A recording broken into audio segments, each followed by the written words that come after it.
నమస్తే. నా ప్రభాత కమలంకు స్వాగతం.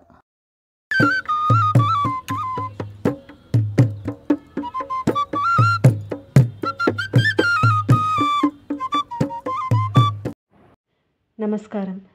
మాలాకుమార్ గారి నులివెచ్చని గ్రీష్మం 11వ భాగంలో అర్జున్ పటేళ్ళు మనోహర్ ఇంటికి వెళ్ళటము, అక్కడ మనోహర్ ఆరోగ్య స్థితిని చూసిన తర్వాత అర్జున్ కలత చెందటము, ఇండియా వెళ్ళిన తర్వాత సుభద్ర కోసం పెన్షన్ కాకుండా ఇంకేమన్నా ఎవరి మీద ఆధారపడకుండా ఏర్పాట్లు చేయాలి, ఎలా చేయాలి అన్న ఆలోచనతో నిద్రలోకి జారుకోవడము చూసాము. ఇక 12వ భాగాన్ని వినే ముందు 11వ భాగాన్ని కిందున్న డిస్క్రిప్షన్ బాక్స్లోని లింక్ ద్వారా వినేసేయండి. 12వ భాగానికి వెళ్దామా?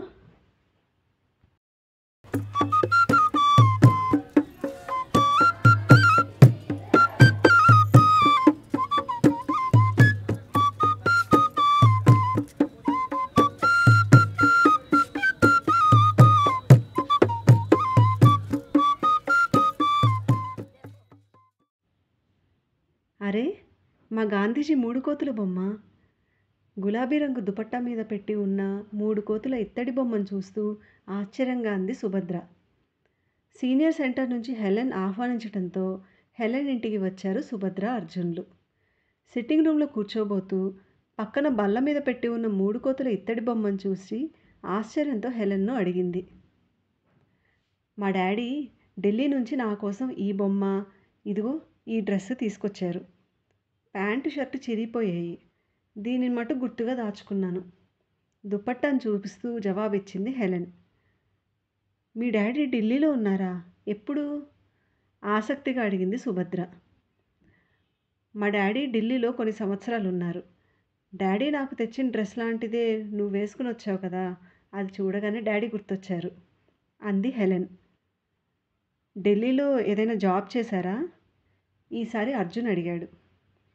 మీరు వింటానంటే ఆ కథ చెప్తాను, నవ్వుతూ అంది హెలెన్. ఓ, తప్పకుండా వింటాం, చెప్పు అన్నాడు అర్జున్. కూర్చోండి వారితో అని కిచెన్లోకి వెళ్ళి 3 కప్స్లో టీ, మంచినీళ్ళు ట్రేలో తెచ్చింది. వాళ్ళకిచ్చి తను ఓ కప్పు తీసుకుని ఎదురుగా వాళ్ళ ముందు కూర్చుంది. కొద్దిసేపు ముగ్గురు టీ తాగుతూ మౌనంగా ఉన్నారు. ఏదో గుర్తు తెచ్చుకుంటున్నట్లు కాసేపు మౌనంగా ఉండి 2-3 నిమిషాల తర్వాత చెప్పసాగింది. అప్పటి సంఘటనలన్నీ కళ్ళకు కట్టినట్లు ఇప్పటికీ కళ్ళ ముందు కనిపిస్తుంటాయి.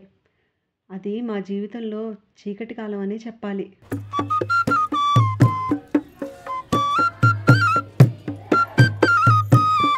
అవి 2వ ప్రపంచ యుద్ధం ముమ్మరంగా సాగుతున్న రోజులు. అమ్మా, ఇంకెంతసేపు? మేరీ ఒడిలో తలపెట్టి ముసుగు తీసుకుని పడుకున్న 5 ఏళ్ల హెలెన్ అడిగింది. తొందరలోనే చేరుతాను తల్లి, పడుకో హెలెన్తో అనునయంగా అంటూ కుదురుగా కూర్చోకుండా కదులుతున్న 10 ఏళ్ల రాబర్ట్ని కూర్చోపెడుతూ కంపార్ట్మెంట్ అంతా కలయ చూసింది మేరీ. కంపార్ట్మెంట్ అంతా జనాలు నిండిపోయి ఉన్నారు. దాదాపు అందరూ ఆడవాళ్ళు, పిల్లలే. పిల్లల ఏడుపులు, పెద్దవాళ్ళ గదమాయింపులు, మధ్య మధ్య ఒకరి మీద ఒకరు అరుచుకునే అరుపులతో కంపార్ట్మెంట్ అంతా గందరగోళంగా ఉంది. రైలు ఎక్కి ఎన్ని గంటలైందో కూడా తెలియటం లేదు. చిన్నగా ఆగి ఆగకుండా కదులుతోంది. అసలు బయలుదేరేటప్పుడే ఇదిగో అదుగో అంటూ ఉన్న చోటునే కొన్ని గంటలు ఆపి ఉంచారు. ఇది ఎప్పటికీ గమ్యం చేరేనో విచారంగా అనుకుంది మేరీ. ఆడపడుచు న్యూయార్క్ వచ్చే వదిన, ఏదో ఒక పని చూసుకుని ఇక్కడే అందరం కలిసి ఉందాము అని పదే పదే కబురు పంపడంతో ధైర్యం చేసి పిల్లలను తీసుకుని ఉన్న ఊరు వదిలి వస్తోంది. అసలు తనేమైనా పని చేయగలదా? ఇంతవరకు బయట ప్రపంచమే తెలియదు తనకు. రూబెన్ తనను కాలు కింద పెట్టకుండా చూసుకునేవాడు. 2 పిల్లలను, ఇంటిని చూసుకుంటూ సంతోషంగా ఉండేది. ఈ యుద్ధం తమ జీవితాలను చిన్నాభిన్నం చేసింది. తమ ముచ్చటైన సంసారం యుద్ధంలోకి రూబెన్ వెళ్ళక తప్పకపోవడంతో రోడ్డున పడింది. రూబెన్ చేసే చిన్న ఉద్యోగంలో వచ్చే కొద్దిపాటి డబ్బుతోనే సంసారం గుట్టుగా నడుపుకునేది. సైన్యంలో సిపాయిగా చేరాడు. బర్మా వెళ్తున్నాను అన్నాడు. ఎప్పటికి తిరిగి వస్తాడో, అసలు వస్తాడో రాడో తెలియని పరిస్థితి. ఈ చిన్నపిల్లలను తీసుకుని ఊరూరా తిరిగింది. చివరకు ఆడపడుచు దగ్గరికి వెళ్తోంది. అక్కడ ఎట్లా ఉంటుందో తలుచుకున్న కొద్దీ దుఃఖం ముంచుకొస్తోంది. మేరీ ఆలోచనలతో సంబంధం లేకుండా అక్కడక్కడ మజిలీలు చేస్తూ రైలు వారం రోజులకు గమ్యం చేరింది. ఆడపడుచు రెబెకా భర్త జానీ కూడా యుద్ధంలోకి వెళ్ళాడు.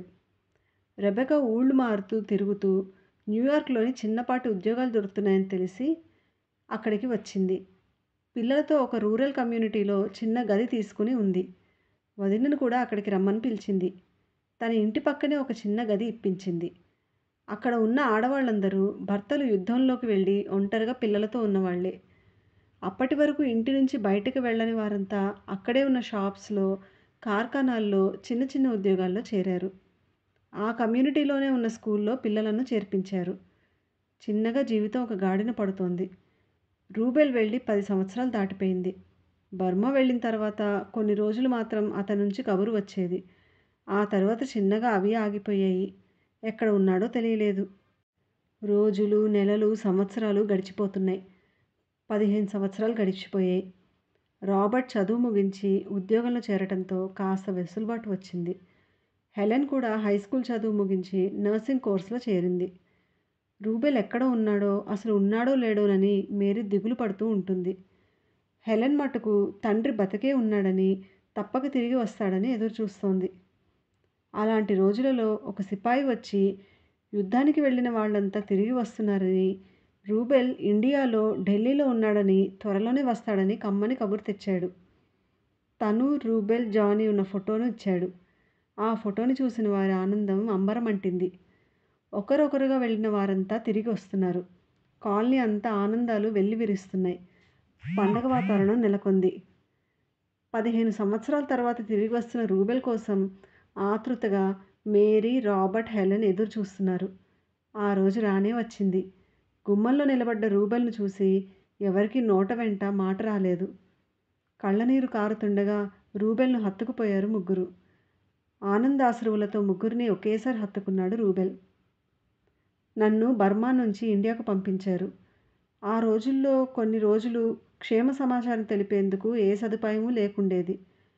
అలా ప్రయాణిస్తూ ఇండియా చేరేసరికి కొన్ని నెలలు పట్టింది. మమ్మల్ని ఢిల్లీ పంపారు. అక్కడికి చేరుకున్నాక మీ సంగతి తెలుసుకోవాలని చాలా ప్రయత్నాలు చేశాను. మన పాత ఊరిలో నువ్వు పిల్లలను తీసుకుని వెళ్ళిపోయావని అతి కష్టమే తెలుసుకోగలిగాను. కానీ ఎక్కడికి వెళ్ళారో తెలియలేదు.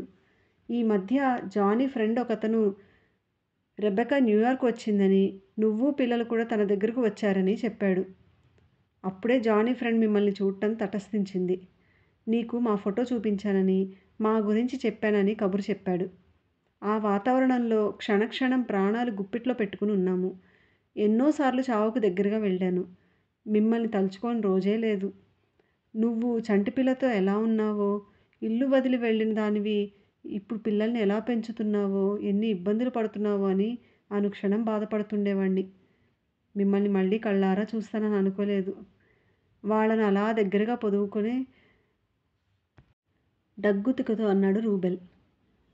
కాసేపటికి అందరూ ఆ ఉద్వేగం నుంచి బయటకొచ్చారు. రూబెల్ తను ఢిల్లీ నుంచి మేరీ కోసం తెచ్చిన అందమైన చీర, రాబర్ట్ కోసం తెచ్చిన తాజ్మహల్ బొమ్మ, హెలెన్కు గులాబీ రంగు లేస్తో కుట్టిన పంజాబీ డ్రెస్, 3 కోతుల బొమ్మ ఇచ్చాడు. అవి చూసుకుని వారంతా మురిసిపోయారు. ఈ 3 మంకీస్ ఏంటి ఇట్లా ఉన్నాయి? ఆసక్తిగా అడిగింది హెలెన్. అవి గాంధీజీ ఏర్పరిచిన బొమ్మలు. మనిషి మనసు కోతిలాంటిది, స్థిరంగా ఉండదు. ఎక్కువగా చెడు వైపే ఆకర్షించబడుతుంది. కానీ మనసును కోతిగంతు లేకుండా చెడు వినవద్దు, చెడు చూడవద్దు, చెడు మాట్లాడవద్దు అని అదుపులో పెట్టుకోవాలి అని అవి ప్రబోధిస్తున్నాయి, వివరించాడు రూబెల్. డాడీ తెచ్చిన బహుమతులు చాలా నచ్చాయి. అందులోనూ ఆ బొమ్మ, దాని నీతి చాలా నచ్చింది హెలెన్కు. అందుకే దానిని చాలా జాగ్రత్తగా దాచుకుంది. జానీ, రూబెల్ తిరిగి వచ్చిన సందర్భంలో రెబెకా చక్కని విందు ఏర్పాటు చేసింది. చెప్పటం ఆపింది హెలెన్. మరి ఆ తరువాత మీ డాడీ ఉద్యోగంలో చేరారా? మీరంతా న్యూయార్క్లోనే ఉండిపోయారా? మీ పెళ్ళి ఎప్పుడైంది? ఆతృతగా కొద్దిగా ముందుకు వంగి అడిగింది సుభద్ర. డాడీ న్యూయార్క్లోనే ఒక ఫ్యాక్టరీలో ఉద్యోగంలో చేరాడు. మా అత్త ఇచ్చిన ఆ పార్టీలో జాయ్ కలిశాడు. మేమిద్దరం ఒకరినొకరం ఇష్టపడ్డాం. 6 నెలలు డేటింగ్ చేశాక ఇరువైపులా పెద్దల అంగీకారంతో పెళ్లి చేసుకున్నాము. కొద్ది రోజులకి జాయ్ ఇక్కడ ఇద్దరు పార్ట్నర్స్తో బిజినెస్ మొదలుపెట్టాడు. ఇక్కడికి వచ్చాక కొద్ది రోజులకు ఈ ఇల్లు కొనుక్కున్నాము. అప్పటి నుంచి నా జీవితం అంతా ఈ ఇంట్లోనే గడిచిపోయింది. మా పిల్లలు ముగ్గురు ఇక్కడే పుట్టారు, పెరిగారు చెప్తూ తమ పెళ్లి ఫోటో చూపించింది. అబ్బా! ఎంత అందంగా ఉన్నారో! చిన్నగా క్యూట్‌గా ఉన్నారు. అప్పుడు మీ వయసెంత? మరి నువ్వు నర్స్ కోర్స్ చేసావు కదా! ఉద్యోగం చేయలేదా? ఆ ఫోటో చూస్తూ అడిగింది సుభద్ర. నాకు 20 సంవత్సరాలు. జాయ్‌కు 25. చేయలేదు. అయినా ఆ కోర్స్ ఎక్కడ పూర్తి చేశాను? ప్రేమలో పడి పెళ్లి చేసేసుకున్నానుగా.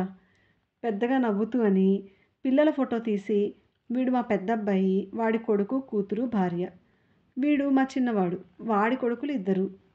ఇది మా అమ్మాయి, తన పిల్లలు ముగ్గురు. కింద కూర్చున్న పిల్లలిద్దరూ మా గ్రేట్ గ్రాండ్ చిల్డ్రన్, కూతుర్ల పిల్లలు. అప్పట్లో డే కేర్ సెంటర్లు లేవు. మా పిల్లలను ఇంటిని చూసుకోవటమే నా ఉద్యోగం అన్నాడు జాయ్. పెద్దగా నవ్వింది హెలెన్. పెద్దగా నవ్వుతున్న హెలెన్ వైపు ఒకసారి చూసి, మరి వాళ్ళు ఇప్పుడు ఎక్కడున్నారు అడిగాడు అర్జున్ ఫోటోను చూస్తూ. పెద్దవాడు ఈ పక్క కమ్యూనిటీలోనే ఉంటాడు. చిన్నవాడు ఆస్ట్రేలియా, కూతురు మినటౌకలో ఉంటారు. ఫోటోను ఆప్యాయంగా తడుముతూ చెప్పింది హెలెన్. మరి జాయ్? సంశయంగా ఆపింది సుభద్ర, అర్జున్ వారిస్తున్నది చూసుకోకుండా. పర్వాలేదు, అడగనీయండి అని కొద్దిగా ఆగుతూ, 62 సంవత్సరాలు నాకు ఆనందకరమైన జీవితాన్ని ఇచ్చి నాకు చెప్పకుండా నిద్రలోనే వెళ్ళిపోయాడు. ఆగి ఆగి గొంతు సవరించుకుంటూ చెప్పింది హెలెన్. అప్పటి నుంచి ఇలా ఒంటరిగానే ఉంటున్నావా అడిగింది సుభద్ర. అవును, నేను జాయ్ కలిసి 62 సంవత్సరాలు ఇక్కడ కాపురం చేశాం. ఇద్దరం కలిసి వెతికి వెతికి ఇల్లు కొనుక్కున్నాము. ఎన్నో జ్ఞాపకాలు, జాయ్ గుర్తులు ఇక్కడే ఉన్నాయి. వాటితోనే ఉండటం నాకు ఇష్టం చెప్పింది హెలెన్. పిల్లల దగ్గరకు వెళ్ళవచ్చు కదా. ఒంటరిగా ఉంటే ఆ జ్ఞాపకాలే ఏడిపిస్తాయి, బతకనీయవు. డిప్రెషన్ వస్తుంది కదా మృదువుగా అన్నాడు అర్జున్. పిల్లల దగ్గరకా? కూతురు గ్రాండ్ చిల్డ్రన్స్ను చూసుకోవాలి, ఎప్పుడూ బిజీ. వచ్చి ఉండమంటుంది కానీ నాకే ఇష్టం ఉండదు. అందుకే వీకెండ్స్లో వచ్చి కాసేపు నాతో టైం స్పెండ్ చేసి వెళ్తుంటుంది. ఇంకా జాయ్ పార్ట్నర్స్లలో ఒకళ్ళు చనిపోయారు, ఇంకొకతను ఉన్నాడు. వారి భార్యలు, ఇద్దరి పేర్లు మరియన్. వాళ్ళు నా బెస్ట్ ఫ్రెండ్స్. తోచినప్పుడల్లా కలుస్తుంటాము. చర్చ్లో వాలంటీర్గా చేస్తుంటాను. రేపు ఒక ఫ్యూనరల్ ఫంక్షన్ ఉంది, వెళ్ళి హెల్ప్ చేస్తాను. సీనియర్ సెంటర్కు వెళ్తాను. ఇలా నాకంటూ ఒక ప్రపంచం ఏర్పరచుకుని బిజీగా ఉంటున్నాను అంది కాస్త సెంటిమెంట్తో. కొడుకుల దగ్గరికి వెళ్ళవచ్చు కదా అడిగింది సుభద్ర. కొడుకుల దగ్గరకా? చిన్నవాడు ఆస్ట్రేలియాలో ఉన్నాడు. పెద్దవాడు ఇప్పటికి ఇద్దరికి డైవర్స్ ఇచ్చి మూడో భార్యను వెతుక్కుంటూ బిజీ చెప్తూ పెద్దగా నవ్వింది. లేత గులాబీ రంగులో ఉండే హెలెన్ మొహమంతా ఆ నవ్వుకి ముదురు గులాబీ రంగులోకి మారిపోయింది. నోరంతా తెరిచి పెద్దగా నవ్వుతున్న హెలెన్ నీలి కన్నుల కనురెప్పల మాటున కిటికీ అద్దం నుండి పడిన సూర్యకిరణంలో తళుక్కుమన్న కన్నీటిని చూస్తూ ఉండిపోయారు సుభద్ర, అర్జున్. ఇదండి నులివెచ్చని గ్రీష్మం 12వ భాగం. 13వ భాగంతో మళ్ళీ కలుద్దాము.